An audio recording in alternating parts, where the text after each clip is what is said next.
श्रीनाथ जी, गुरु गोरखनाथ जी के चरणों में आदेश आदेश आदेश। महामाई महाकाली भैरव बाबा भगवान दत्तात्रेय जी नवनाथ 84 सिद्धों के चरणों में आदेश आदेश आदेश। अलख निरंजन हर हर महादेव। आज बात करेंगे 2 नवंबर की। गुरुदेव के चरणों में सभी अपने अपने गुरुदेव के चरणों में नमन करते हुए आज के दिन की शुरुआत करेंगे। कार्तिक कृष्ण पक्ष की पंचमी तिथि है। बहुत ही शुभ मुहूर्त है। यदि किसी को पितृदोष है तो आज के दिन सर्प को दूध पिलाना, भगवान शिव का दूध से अभिषेक करना बहुत ही ज़्यादा फलदायी होता है।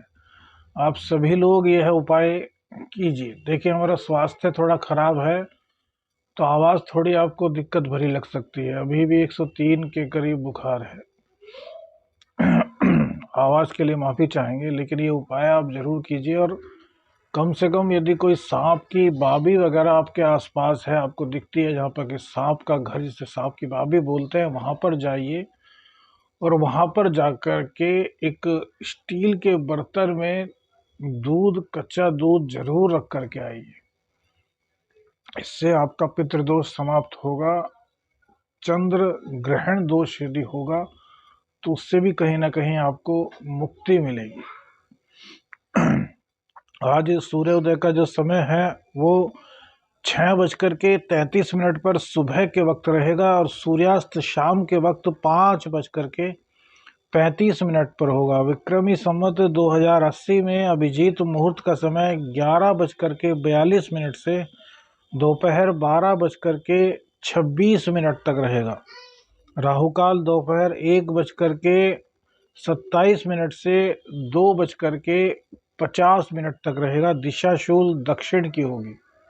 यह राशिफल आपकी जन्म राशि अर्थात चंद्र राशि के आधार पर है। यदि आपको अपनी चंद्र राशि नहीं पता तो नाम राशि के आधार पर इस राशिफल को देख सकते हैं। लग्न और राशि दोनों से ही राशिफल देखना चाहिए। इससे सटीकता के काफी आप करीब पहुंचते हैं।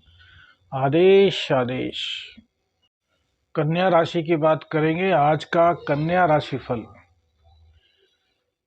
2 नवंबर 2023 का कन्या राशिफल कैसा रहने वाला है, इसी पर चर्चा करते हैं।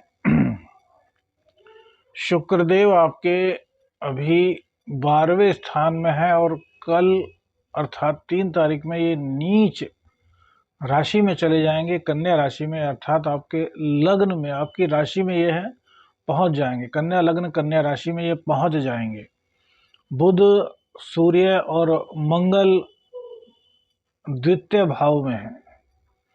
केतुदेव आपके लग्न में है। शनिदेव आपके 6ठ स्थान में, राहु 7वें स्थान में, बृहस्पति देव 8वें स्थान में रहेंगे और चंद्रदेव आपके 10वें स्थान में रहेंगे, जिनका गोचर राहु के नक्षत्र से होगा।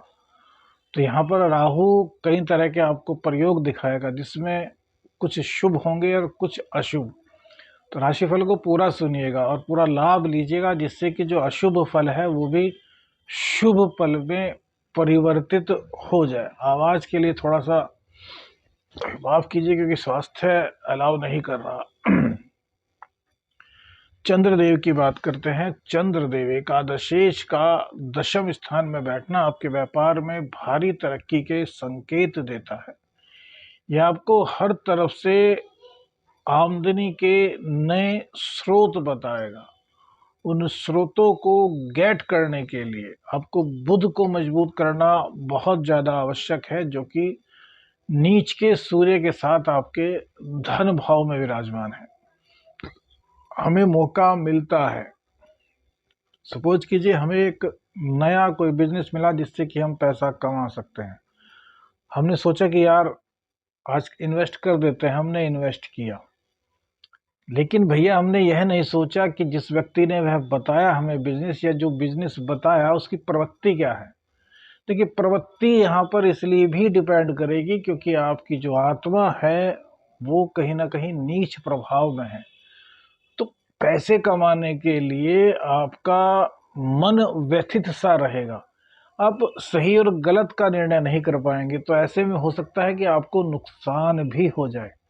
हालांकि बुधदेव अपनी तरफ से पूरी कोशिश करेंगे कि आपको समझाएं कि क्या गलत है क्या नहीं, लेकिन फिर भी ग्रह गोचर की जो स्थिति है वहां पर सूर्य देव आपको कहीं ना कहीं भटकाएंगे।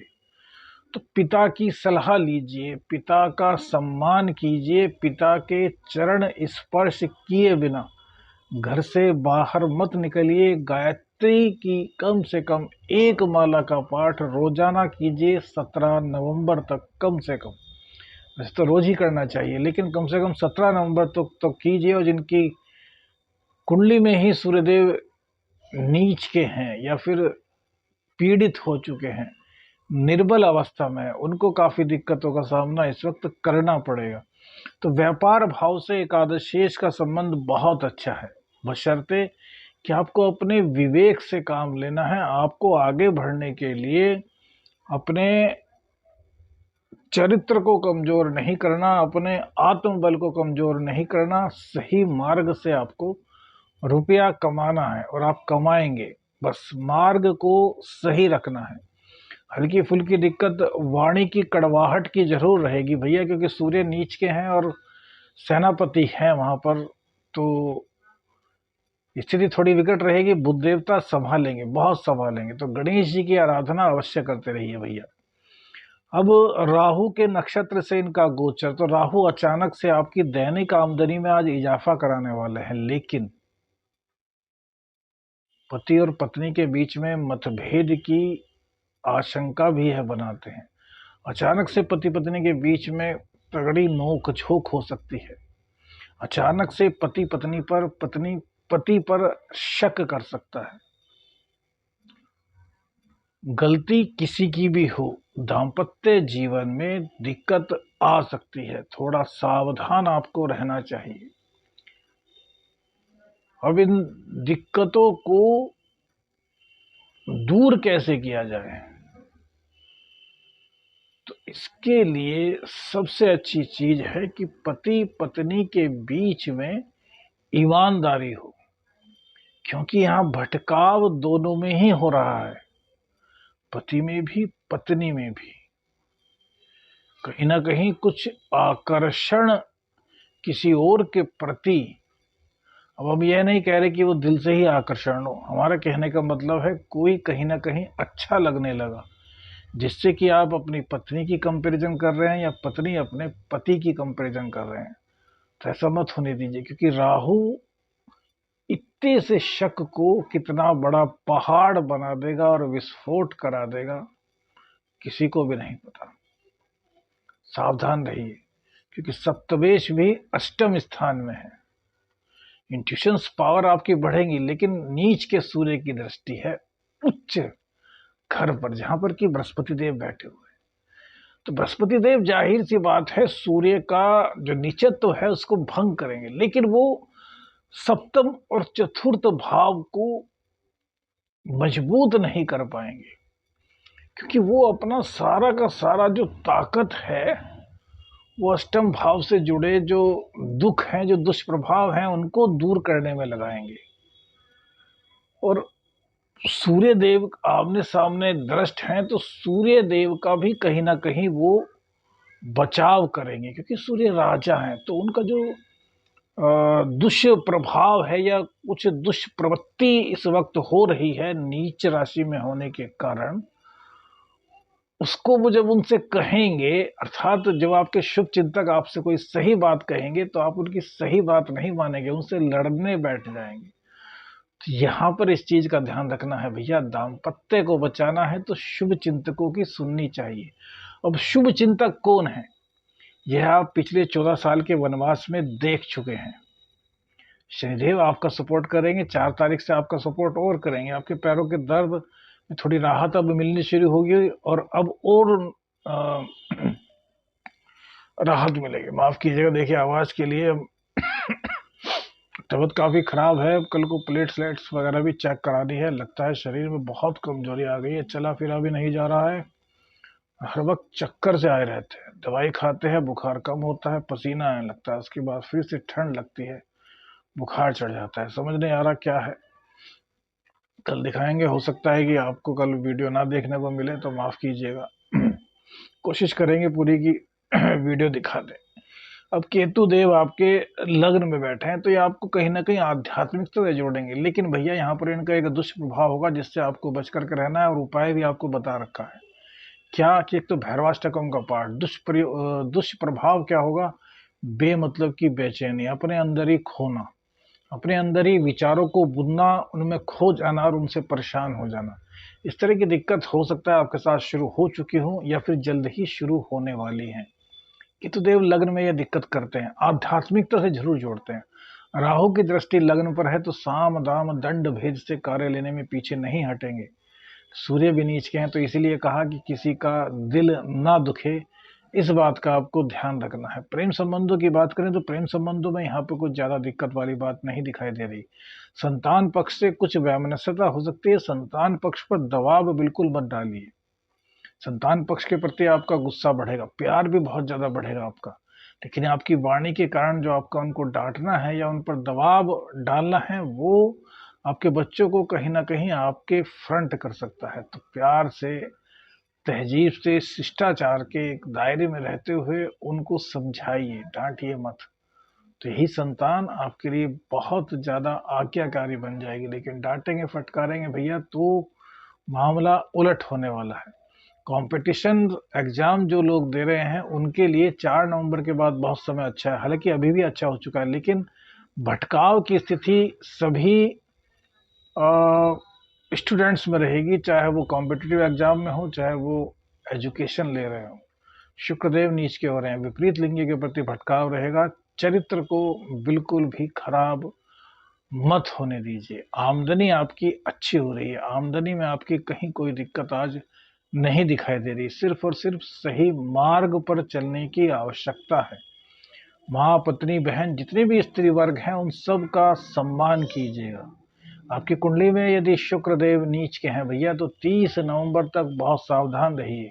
शुक्रदेव आपकी कुंडली में पीड़ित हैं तो सावधान रहिए। शुक्रदेव निर्बल हैं तो सावधान रहिए। बहुत बड़ी बदनामी, कोर्ट केस, मतलब काफी दिक्कतें आ सकती हैं। किसी भी स्त्री का अपमान भूल करके भी 3 तारीख से 30 नवंबर के बीच मत कर दीजिएगा। देखिए, वैसे तो कभी भी स्त्री का अपमान नहीं करना चाहिए, लेकिन हल्की फुल्की नोकझोंक हमने देखा है कि पति पत्नी में भी हो जाती है, माँ बेटे के बीच भी हो जाती है। लेकिन भैया 30 नवंबर तक ऐसा बिल्कुल मत कीजिएगा। चाहे आपके कोलिग्स हों, आपके रिलेशनशिप हों, कुछ भी हों, अपमान नहीं करना। सम्मान नहीं दे सकते चलेगा, लेकिन अपमान बिल्कुल भी मत कीजिएगा। हम तो यही कहते हैं जितना हो सके सम्मान कीजिए। आज के दिन का सबसे बढ़िया उपाय आपको बताते हैं।